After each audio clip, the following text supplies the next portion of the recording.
முதல் வாசகம். இதோ இன்று நான் ஆசியையும் சாபத்தையும் உங்களுக்கு முன் வைக்கின்றேன்.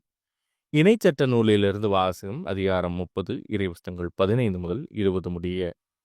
மோசே மக்களை பார்த்து கூறியது: இதோ பார், வாழ்வையும் நன்மையும் சாவையும் தீமையும் இன்று நான் உங்களுக்கு முன்பாக வைத்துள்ளேன்.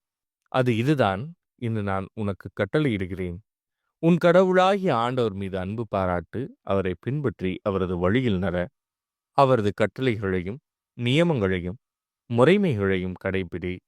அப்பொழுது நீ வாழ்வாய், நீ பழுகுவாய். நீ உடைமையாக கொள்ளப் போகும் நாட்டில் உன் கடவுளாகிய ஆண்டவர் உனக்கு ஆசி வழங்குவார். ஆனால் உனது உள்ளம் விலகிச் சென்று நீ செவிகொடாமல் கெட்டலைந்து வேற்று தெய்வங்களை வணங்கி அவற்றுக்கு பணிவிடை புரிந்தால், என்று நான் உனக்கு அறிக்கையிட்டு கூறுகிறேன், நீ நிச்சயம் அழிந்து போவாய். நீ உரிமையாக்கிக் கொள்ளுமாறு யோர்தானை கடந்து சென்றடையும் பூமியில் உன் வாழ்நாள் நீடித்திருக்காது.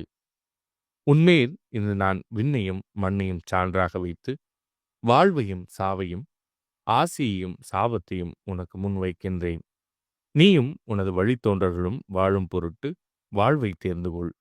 உன் கடவுளாகிய ஆண்டவர் மீது அன்பு பாராட்டு, அவரது குரலுக்கு செவிகொடு, அவரையே பற்றிக்கொள். ஏனெனில் அவரே உனது வாழ்வு, அவரே உன் நீடிய வாழ்வு.